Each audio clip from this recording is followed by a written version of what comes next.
Chapter 4, Episode 7.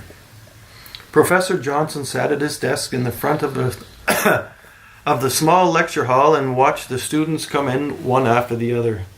He tried to pick out who would sit near the front and who would try to hide at the back. He didn't keep score for his game. No one but his semi-conscious was even aware of the game. He smiled at any random student that looked at him. When they were all seated with their laptops in front of them, ready to go, some sending messages or emails, some at last message on their smart devices, he looked up at the clock and watched the second hand move toward the 12.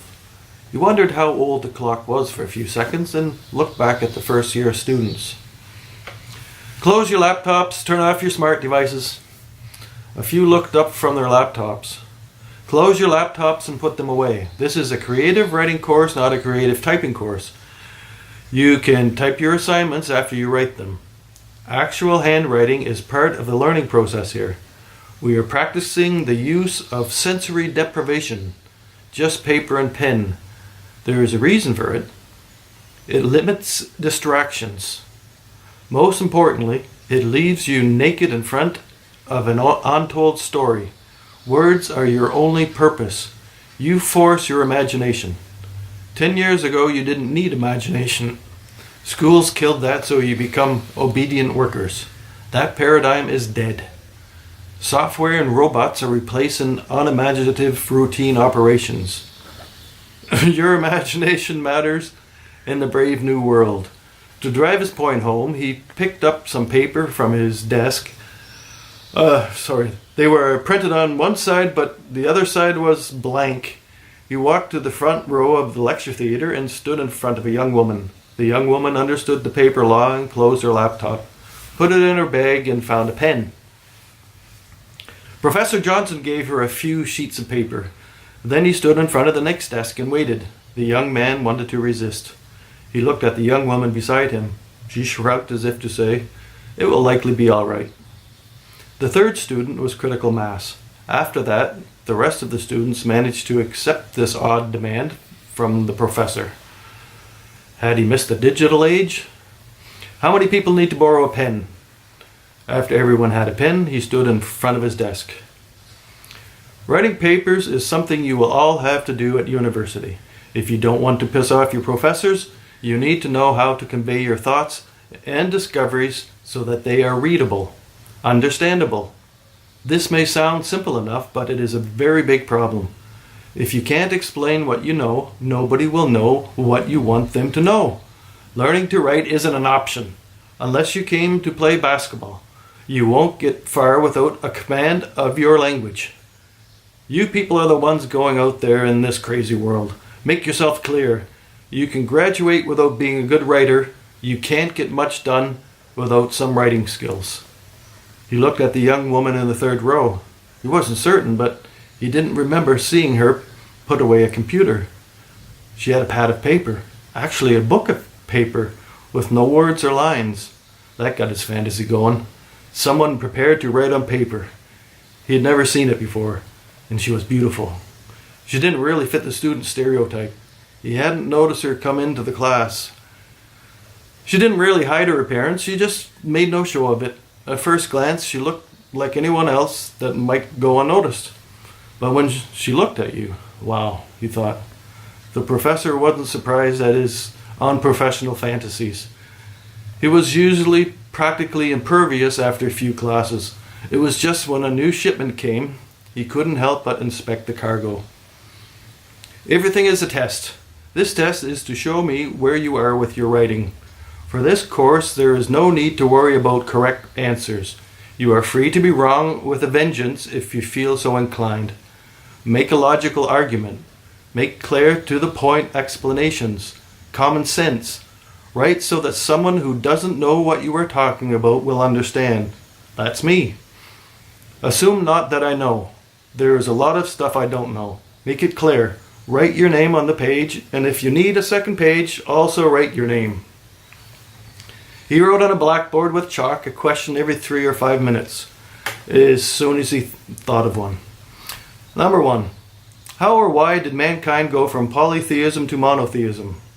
Professor Johnson looked at his students looking at him, obviously a little confused. What did that have to do with university studies? Do we start writing now? Why am I here?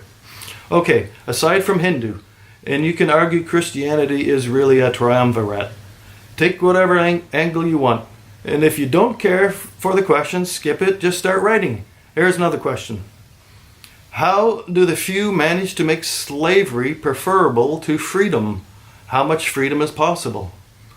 Number 3, can women's rights, especially the right and opportunity to education, change the birth rate in developing countries?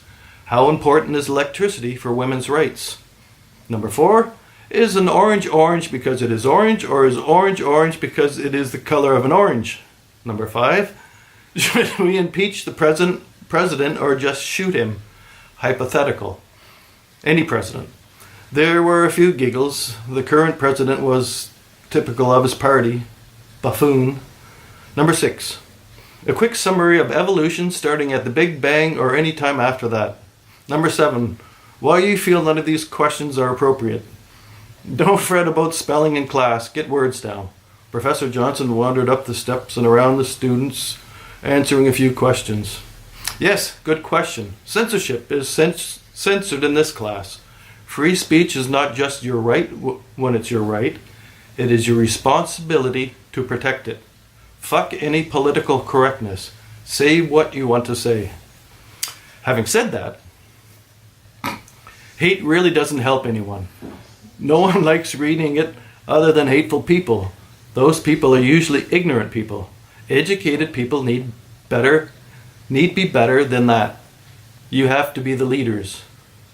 You let them write for another 20 minutes. Is there such thing as magic?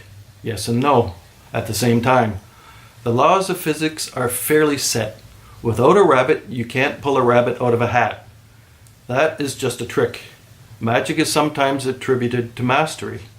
A great musician will seem to have magic. Move your emotions with sounds. There is real magic in words. You can't make something that isn't into what is, but you can lead billions to believe it. Billions believe in God. That is magic, or a curse depending on your convictions. Billions still believe the global environmental tragedy is a hoax, or the earth is flat, or Harry Potter is running for president next term. Words are magic. With them you can put ideas into your own head, and if you communicate words well, you can put ideas into other people's heads. You can't change reality, but you can change someone's perception of it. And that in turn may cause the person to act or not act, and that will have at least a small effect on the reality here. If we convince ourselves we are the gods, it won't even matter if we aren't, for we will be. And that will change the reality of the galaxy over the next few 100,000 years. We are at the end of the fire age and the beginning of the space age. Many of you will have the opportunity to leave the Earth's atmosphere, if only for a visit to a space hotel or a trip around the moon. The space age is taking over. The law of survival makes it so. The old you don't want all your eggs in one basket logic. Some will say terraforming other planets. Sure, but that means Mars. Mars needs work. Getting to other solar systems with planets is not a viable undertaking quite yet. Getting out into space is already a big thing. It will only get bigger. Maybe we will be building grand space cities that are self-sufficient and are a world in themselves. We might head for other stars. Maybe we will build big ring worlds. People might not die a few hundred years from now. Then it will be the new gods on the block bursting out onto the galactic stage. There won't be any cousins out there. We might have nanotechnology running through our blood any day soon. We aren't so far away from being able to make a backup copy, record the brain, freeze our bodies to be woken up in the future, pass your brain onto a carbon-based artificial brain. Some of you might be taking this course just to get a credit. You've heard it's fun and easy. That's true if you are already a decent writer. You will have to write. That is the only way to get a credit. No matter what you came to this university to study, you will be required to write. Learn to at least put down ideas on paper before staring at your computers. Write something down. No restraints, no censorship. The hour was up and the students were packing up. Your assignment? He looked around to see the students were waiting to get going, except the one woman who actually looked like a woman, the one without a computer. She looked like she was in no hurry. Write a story or a short essay on a piece of paper with pen or pencil, legibly if possible. Have a good week. On any topic? Yes, any topic.